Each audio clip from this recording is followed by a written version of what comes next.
자, 다음은 기시다와 윤석열에 관련된 기사가 나요. 프레시안이 이런 기사를 냈는데 내용을 한번 볼까요? 네, 기시다가 워싱턴에서 열린 기자회견에서 강제징용 문제와 관련해 작년 한일 정상회담에서 정상 간 합의가 있어서 외교 당국이 지금 노력하고 있다며 이 노력을 계속했으면 좋겠다고 말했습니다. 즉, 일본을 향한 경의 마음을 받아들인 걸로 볼 수가 있습니다. 아이고, 도대체 지난번 회담 얼마 있었죠? 그때 12분? 12분 했었죠? 쫓아가서 했던 쫓아가서 급하게 했던 거. 미국이랑 서해사 만나서 굴욕회담. 미국이랑 먼저 하고 그 다음에 했던 거. 그때 한 얘기가 뭔지도 잘 모르겠지만 그때는 이런 말 없었거든요. 뭐 이와 관련된 거 한다고. 그때 얘기를 맞추기 위해서 양국이 노력하고 있답니다. 그럼 그때 이후로 계속 해왔다는 얘기겠죠? 뭔가 이 짓거리에 대해서. 그게 이건 거죠. 다음 기사. 네, 일제강점기 강제동원 피해자 배상 문제와 관련해 우리 정부는 늦어도 올해 봄까지는 한일 공동해법을 발표하겠다고 했고 기시다도 조속히 해결하기로 의견을 모았다고 밝혔습니다. 둘이 입을 맞춘 것 같죠? 5월 달에 가야 되잖아. G7. G7 가야 되잖아. 그 전에 끝내라고 했잖아. 심지어 이 동아일보 기사에는 2월 다음 달에 윤석열 일본을 방문해서 한일 정상회담을 할 거다. 이런 거를 검토하고 있다. 이번에도 쫓아가서 만나겠다. 야, 일본하고 정상회담 하는데 또 굳게 손 올리고 있으려나 계속? 뭐 그때 이후로는 계속 계속 올려야 손 올리나? 되죠. 박현민 전 비서가 그랬어요. 남의 나라 국기에 손 올리는 대통령은 전 세계에서 윤석열이 유일하다고. 그러니까. 기시다는 지금 미국하고 회담을 해갖고 희희낙낙입니다. 그동안 그렇게 바이든이 쌩을 까다가 이번에 만나갖고 그 얘기를 했잖아요. 결국 이제 우리가 얘기했던 무장에 대한 합의를 해줬잖아요. 적개지 타격 능력에 대해서. 전범국에 대한 말도 안 되는 특혜인데 이거를 비난하는 국제 여론도 없고 우리나라 언론에서도 문제 제기를 안 하고 있어요. 심지어는 중국이나 러시아도 좀 조용한 편이에요.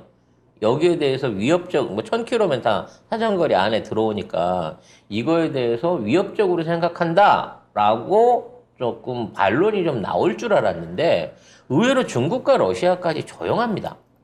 그 얘기는 뭔가 무장은 시켜주되 족쇄는 채워놓은 게 아닌가라는 생각이 저는 개인적으로 들거든요. 즉 무장은 시켰으나 스위치는 미군이 쥐고 있겠다. 내지는 니네들한테는 절대 도발 행위를 할 수 없도록 하겠다라고 미국이 사전에 조율을 한 게 아닌가 싶은 생각도 들어요.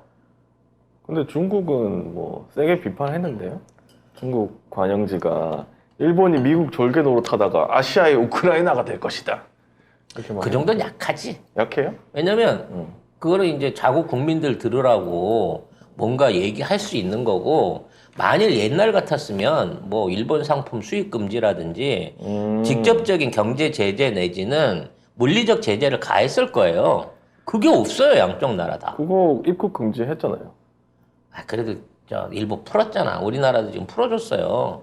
기업인들이나 뭐 일부 특수목적 비즈니스 비자에 대해서는 그걸 풀어줬거든. 그러니까 나는 이게 뭔가 우리가 모르는 물밑 거래가 굉장히 우리를 빼고 빨리 진행되고 있다는 생각이 들어요. 일단 일본을 무장화하는 데 있어서 러시아와 중국이 가만히 있어? 그런 와중에 우리나라 안에서 대북주가 올라? 이게 뭔가 일본을 무장시키는 그 반대 급부안으로 이 북한과 우리나라와의 관계 개선을 위한 또 다른 어떤 다른 떡밥이 제시돼 갖고 그게 이미 북한에 어느 정도 합의를 구한 게 아닌가라는 생각도 들거든요. 북한도 사실은 이 미국 일본 협상에 대한 비난 성명이 지금 안 나오고 있어요. 사실 북한 입장에 일본이 적기지를 타격한다 그러면 제일 우선순위가 자기네 핵시설이나 미사일 시설의 가능성이 매우 높지 않습니까? 물론 뭐 북한 입장에서 그래봐 핵 쏴버릴 테니까 하고 있긴 하지만 그럼에도 불구하고 의외로 지금 동아시아 안에서 긴장 관계가 강화되지 않는 수순으로 가고 있다는 거지. 그래서 제가 개인적으로 생각할 때는 그동안 이제 동아시아 안에서 그 긴장 균형 라인이 휴전선이었단 말이에요. 즉 북한과 남한의 대척점을 놓고 지금 대륙 쪽에 있는 중국, 러시아의 어떤 세력들하고 그리고 한국과 일본을 포함한 미국의 세력들이 지금 휴전선을 중심으로 이게 갈라져 있었는데 이게 한반도 앞바다를 위시로 해갖고 일본 쪽으로 해서 그 경계선이 내려오고 있는 게 아니냐. 즉 한반도의 긴장 상태를 유지시키는 거는 여러 나라가 피곤하니 일본 하나로 몰아갖고 가는 게 아니냐. 저는 그런 개인적인 생각도 좀 해보게 되거든요. 왜냐면 지금 너무 남북 관계가 안 좋은데 의외로 전혀 그 반대의 현상들이 계속 일어나고 있어요. 대북주가 올랐어요. 계속 대북주가 오르고 있어요. 그래서 우리가 모르는 대북주 관련된 이슈가 기관이나 뭐를 통해 가지고 어느 정도 시장에 유포된 게 아닐까? 그 전조작업 아닐까라는 생각이 들어요. 물론 뭐 두고 봐야 알겠지만 아무튼 일본이 우리한테 대놓고 만나자고 한다라고 하는 게 저는 단순하게 한일 관계에 징용 관련한 배상 때문만은 아닐 것이라고 저는 생각을 합니다. 사실 그 부분에 대한 보상이라 그러면 뭐 추후에도 해야 되고 이런 요식행위를 거치지 않고 할 수 있는 게 더 많거든요. 저는 오히려 그보다 더 큰 이슈가 있기 때문에 우리 윤석열이 2월 달에 만나서 뭔가 확답을 내부적으로 들으려고 하는 게 아닌가라는 생각이 들어요. 그러면 둘 중에 하나겠죠. 대만 문제이거나 북한 문제이거나. 즉 한반도를 중심으로 한 동아시아의 지금 갈등 구조 안에 뭔가 혁신적인 변화가 일어날 조짐이 좀 있지 않을까라는 생각을 해봅니다.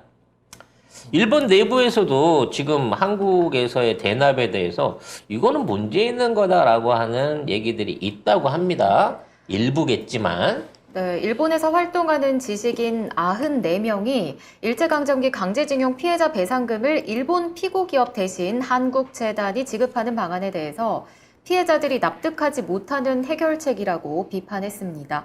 그러니까 피고기업인 미쓰비시 중공업과 일본제철을 향해서 사죄를 촉구하면서 적극적으로 문제를 해결하고 피해자의 인권 회복을 모색해야 한다고 지적했습니다. 일본 애들이 더 잘 알아. 사실 이건 조금 발라주는 기사라고 저는 생각해요.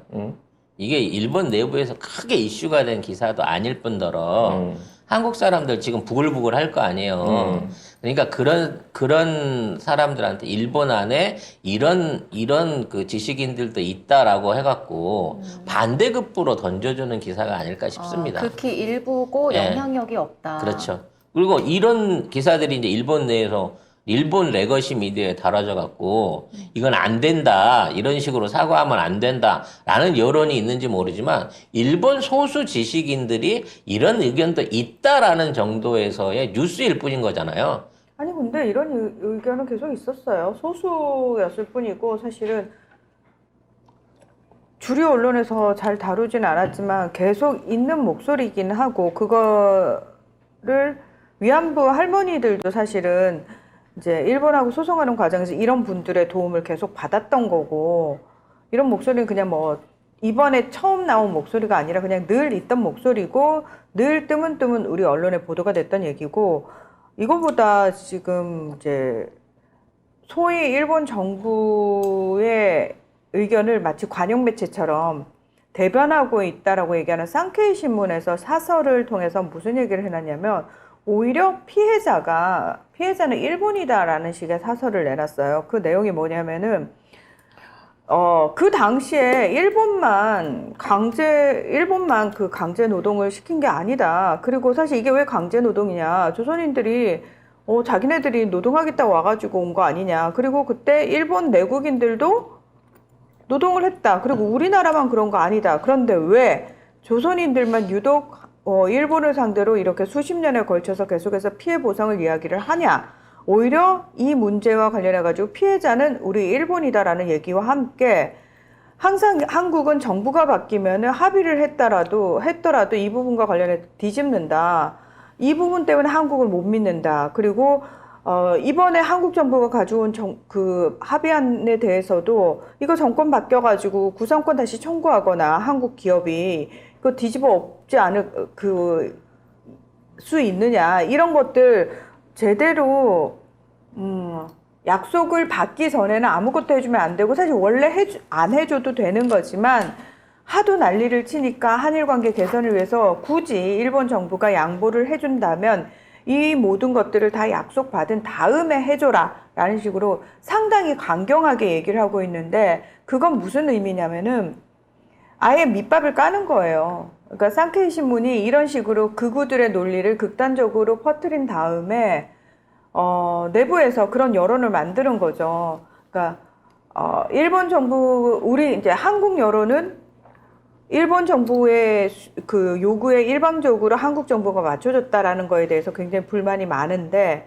오히려 일본 내부에서는 무슨 얘기냐 우리가 피해자다라는 식으로 더 강한 이제 선제 작업들을 좀 해놓은 다음에 뭐 굳이 우리가 안 해줘도 되지만 니들이 하도 난리 치니까 우리가 이만큼 양보했다라는 모양새를 만들기 위해서 지금 사전 정지 작업 같은 걸 하고 있어요. 이거는 제가 봤을 때는 한국 정부하고 일정 부분 저는 얘기가 된 부분이라고 생각하고 12일 날 우리나라 외교부 국장이 관련 얘기를 발표를 해놓고 바로 16일 날 일본 국장 만나러 갔거든요.